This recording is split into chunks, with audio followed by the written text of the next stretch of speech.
viewers and listeners are welcome. That's the beauty of the network: dynamism and volatility. Very dynamic and very volatile. Anything can happen in an instant. We are waiting to join with the folks in Carriacou, but in the interim, I've got two wonderful folks here, and you should recognize them. To my immediate right, watch that smile. All right, the communications officer or specialist at the GFA, and to her immediate right is none other than our own Anthony Dixon Modeste. Good morning, lady and gentlemen. Good morning, and it's a pleasure to be here. Good morning, pleasure to be here also. All right, well, I felt a little bad this morning because I had to ask Rhea, who's this gentleman? And she said, oh, what's wrong with you? I've never met Anthony before, so it's a pleasure to meet you. Thank you. And folks, they are here to talk football, of course. Grenada is in preparatory mode for that international engagement coming up with the U.S. not too far from now. And so presently, they are taking on another engagement, another international friendly with the national team from Barbados. So they're here to talk about that and everything else football. Lady and gentlemen, the floor is yours. How are we preparing for those? Let me start from the beginning. We had some changes in GFA, and I always wanted to ask that question. All right, how is the GFA now under that new management team, Marlon Glane and so forth? Are we seeing the changes? So it's a new team. They came in last year in June, and they are coming with different ideas about how to do things. So they have settled in nicely, and they're looking to implement some changes. So we would say it's work in progress as we go along.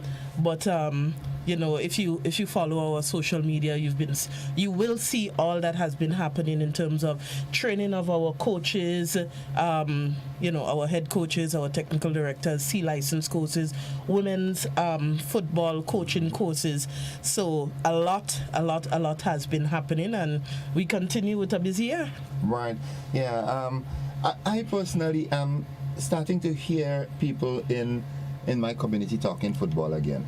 Nice. Right. As a matter of fact, there was a village or a community tournament up at Bellevue playing Phil in St. David, and it appeared to me that folks are back with a high level of interest in even what we call grassroots football.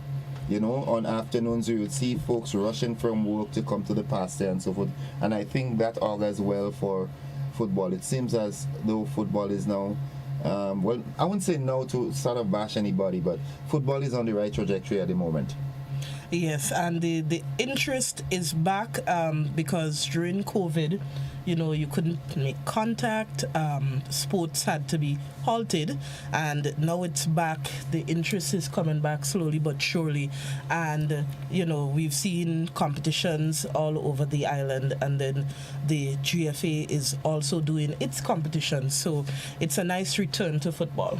And before we get into the real intricate matter this morning, something that I also observed, and I hope for heaven's sake that the GFA is addressing that, the overall organizational structure of the community tournaments, something that I wasn't seeing, and I wish that GFA has that on its agenda, the presence of medical teams at these events in the case of injuries and so forth.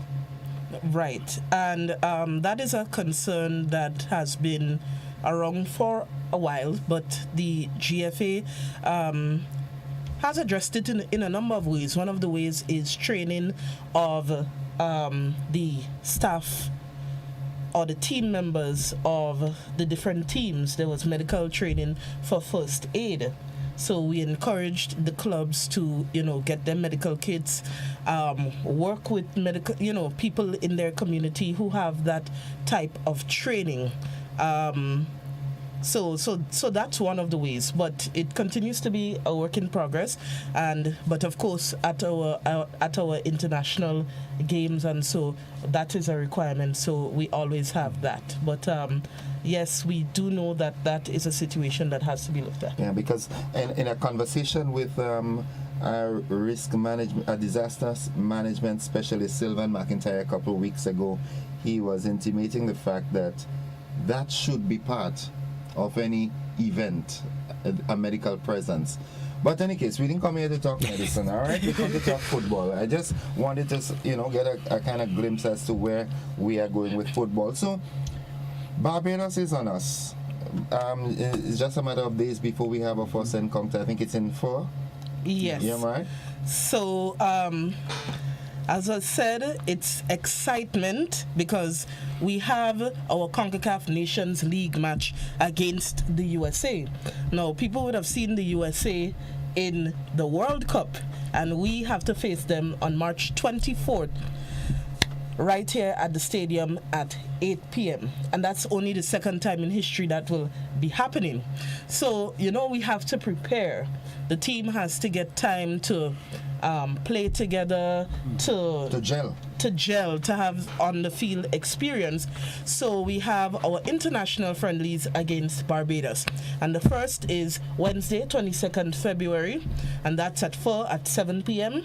Then we go to the Grenada James Athletic Stadium on the 24th at 7 p.m. and then the final in the series of international matches against Barbados will be on the 26th, and it will be at Cuthbert Peters Park at 4 p.m.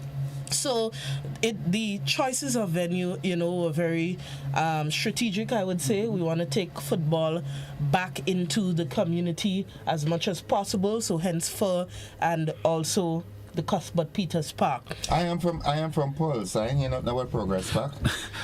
Unfortunately, we did have a match at Victoria Park, but it had to be changed. Issues to deal with the facility and lighting, but we would have liked to do it at Victoria Park, but we had to switch to the Grenada James Athletic Stadium. So we remember the dates.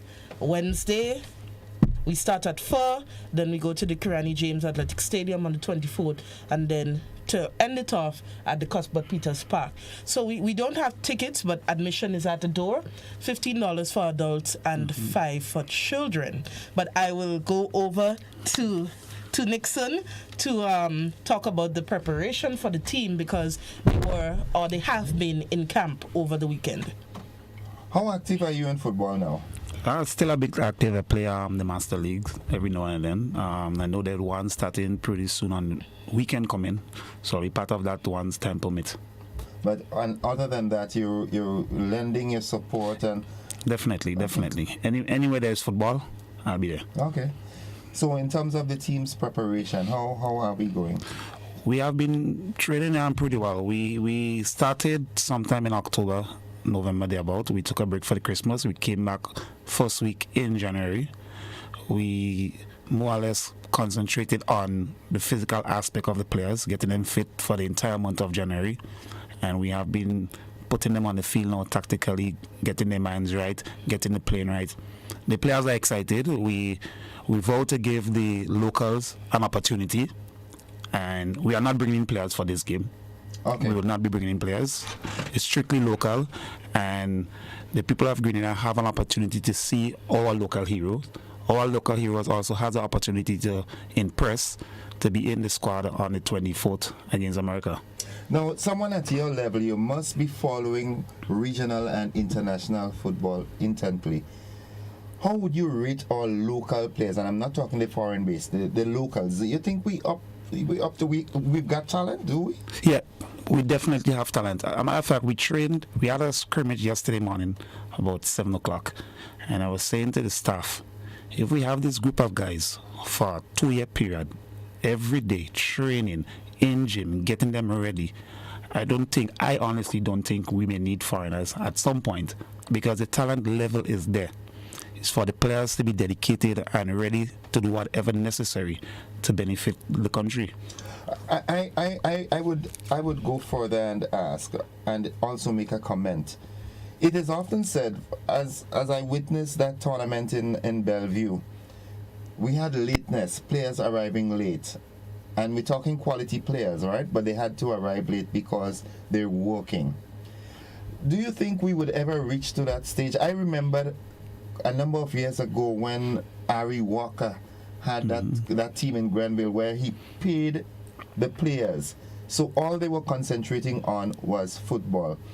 But in my opinion, and the opinion of many, is that if we have a national team, I know we have that financial resources as yet, but I would wish that the powers that be, if we are serious about sports and the development of to harness our people's talent, these sacrifices ought to be made, because it's pressuring for someone to work in the construction field and come to train or to come to play a match. So do you see going forward in the not too distant future, if not immediately, resources being put in place so that you have a national team that you've selected, you have a squad that you can say, okay, no work, we are going to upkeep you and your family, all you're doing is eat, sleep, and the other thing, football? Well, I know that's the direction of the GFA, because the president and I, we have spoken on it a few times. I know he had meetings with the Prime Minister concerning it. Presently we have a few players that are unemployed, been in training from morning, and then they will attend a national team training on afternoons. So we are getting there slowly, but I believe at some point everybody will be on board. Yeah, just to add to that, he did mention the players. So we had about 6 or 7 players, and they were coming to the GFA, and their sole purpose was to get into fitness. So, raise their level of fitness. So they would work in the morning with Junior Murray. So, we know of Junior Murray in cricket. Yeah, power pack. But he is now assisting us with the U15 team as the fitness trainer, and also he worked with that group of the senior men's national team, and they were training hard. They were on the Tantine steps. They were doing fitness training, stretching, you name it, with Junior Murray. So they were getting fit. So basically their focus was football. But in the future, we hope to go as far as a semi-professional league where players can look forward to focusing on football as a career. But we, plans are moving forward, and when we have more information, we will share. But it's been wonderful to see them taking their fitness to another level with Junior Murray. I keep wondering how Junior does it. I know the clock is running on him just as it's running on me, but he's not getting old at all. So Junior, how do you do that? Come on, man. Come on. Probably has a fitness formula. Yeah. Another quick question: what's about the level of enthusiasm among locals showing interest, even from the school levels and so forth? Is there that level of interest and enthusiasm from youngsters wanting to play soccer? Yeah, I think that there is. We had the summer program in August last, and we had a few thousand kids in that summer program. We had the Independence Cup. It's in the semi-final stage, and it went back to the village, and the amount of people that came out could have seen the people were starving for the football, especially football, back in the village. Yeah, Right. and then we had our school visits, and our school visits will be continuing. We've visited 7 secondary schools thus far, and the reception has been wonderful. We went to St. Rose Modern. I think the president is a past student of St. Rose. They were enthusiastic. They answered questions. They wanted pictures with our the representatives of our senior men's national team that were there. They had the opportunity to win tickets. We went to MacDonald College, again, a mecca of football for the north of the island. And that's my alma mater, yeah? All right. Yeah, I was a defense. Yeah. All right. So, shout out to our first Vice President, Carl Andel. He's the principal at the school. And the reception, again, was great. We went to PBC on Friday, as well as J.W. Fletcher and Westmoreland. Again, the children were interested, and it was good because in the past it was a little bit easier to identify our national players, but these days I think that in terms of the knowledge of the players is a little lacking. So that's why we decided to go to the schools, get the children excited. We did giveaways, so we expect a lot of them to attend the games.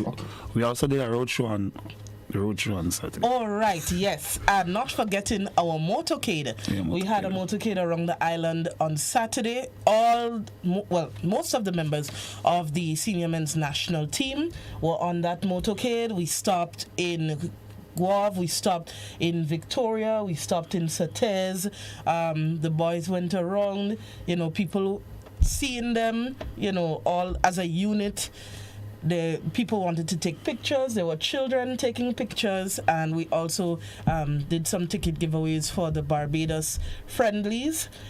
So it was good to see the boys in the community meeting the people, and we also met some former stars of who played for Grenada. So it was a good time, and I really think that things like that should continue, just to get the people acquainted with our players, and then from that we will see them coming out and give their support. 2 quick questions. Firstly, what is the GFA stance as it relates to the development of women's football in Grenada? And secondly, ensuring and encouraging the administrative aspect of club footballs. We have groups of guys playing, but in terms of operating as a club professionally, that seemed to be lacking, the organizational aspect. GFA, are you all going to get involved in that? Yeah, I know our senior team is the flagship of the GFA, but I know the GFA is very keen, very big on women football and youth football, grassroots football, very, very big on it. We had a woman instructor that came in about 2 weeks ago and did a C license for only women. Only women, getting them up to the level of coaching so they can help our female women to grow in the football. The other swimming activity on the beach where you get the women to interact and give them this kind of training. Only women again. So I know they are very, very keen on the growth of women football. Yes. So just to add, we had a number of instructors, FIFA, CONCACAF instructors. The program for the C license. The C license coaching course for women, it was led by Heather Dyke, who is from the US, who is a FIFA and CONCACAF instructor. We had Leslie Gallimore, we had Desiree Sargent, and they came in, they worked with our women who are aspiring to be coaches, because we need women to be coaches, and it would be better that women are the head of women's teams. It just goes together. It flows better. Women have a better understanding of women. So, okay. I'll take it back. Thank God. I'll take it back. Thank God. Okay. Yes. We are on that side. Thank God. She said it. So it was close to 30 women that started the program. Of course, there has to be assessment, and then they get their C license, and we will work the way up. As it relates to club administration, in January, we had Mr. David Sabir, who is the General Secretary of the Bermuda FA, and he's actually one of the longest serving General Secretaries in the Caribbean and also in the world. So he came and he did a 2-day club administration workshop. So everything was covered, from communications to marketing to coaching, and basically the message is that a club shouldn't be a one-man structure. There should be a whole community behind the club. If you have people in the community that are good at accounts, approach that person and see if they would like to be the one handling the finances, the finance officer. So they do the budgeting.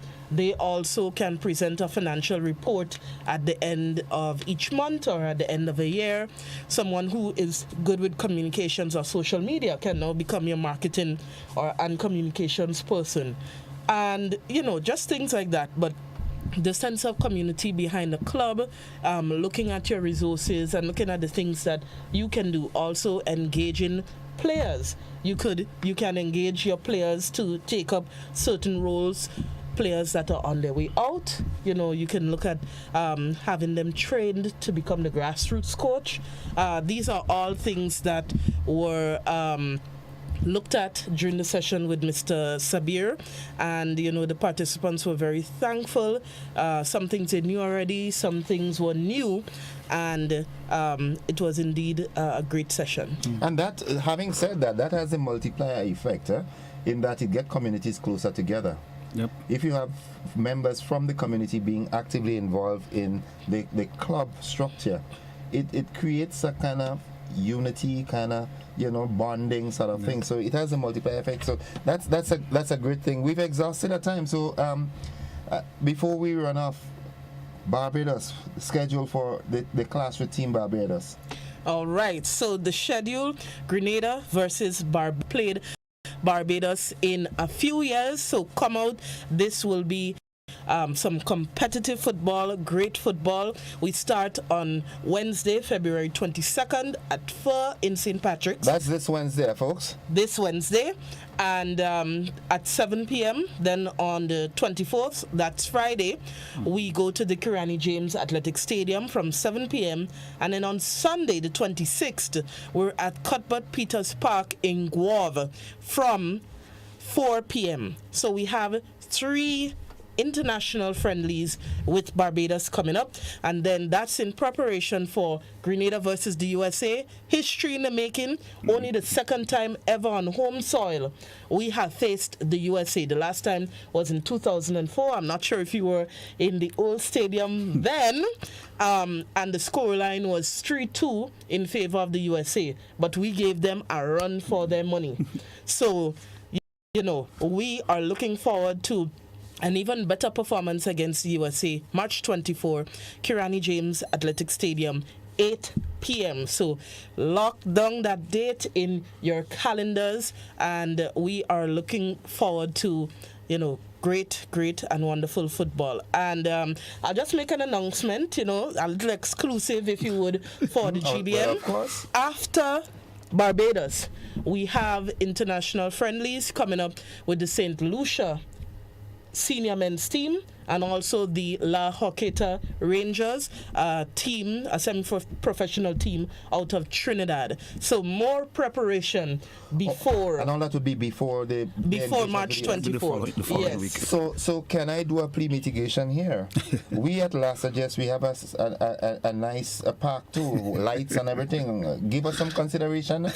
All right. Well, I will indeed bring it to the president's attention, to the GS's attention. We have lights. We have a mini stadium. We have we have what it takes. We have parking space.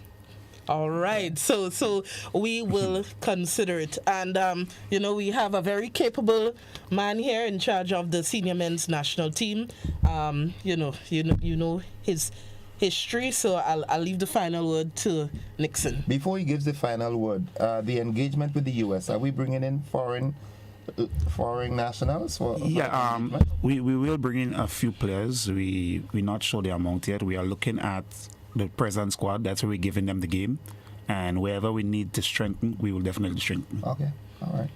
So the final word is yours. Come out to the national stadium, come out to the different venues. You get an opportunity to see your local heroes. They need the support. I know they are eager to perform in front of their home crowd.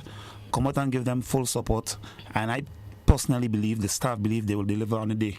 Okay. All right. So you think we could handle Barbados Yes, I believe so. and St. Lucia Yes. And whoever comes. and whosoever will may come? Yes. Yes. You'll get dealt with properly in Grenada. Don't feel it coming and you know what I'm saying? Right. Well, Coach, I'd like to wish you and the GFA all the best going forward. I am of the personal opinion that football is in right hands at the moment. I've listened to Marlon on a number of occasions, and I think he has some brilliant ideas.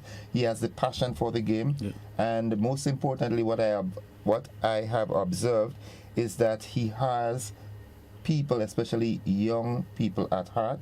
So I expect him to push his developmental agenda, and in the not too distant future, Grenada can be, a force to be reckoned with as it relates to football regionally, and maybe knock on the international scale. Yeah, as well. we once ranked 88 in the world. Right. There's no reason we cannot go back there. And that's when you were playing, right? Yeah, captain. Yeah. Yeah.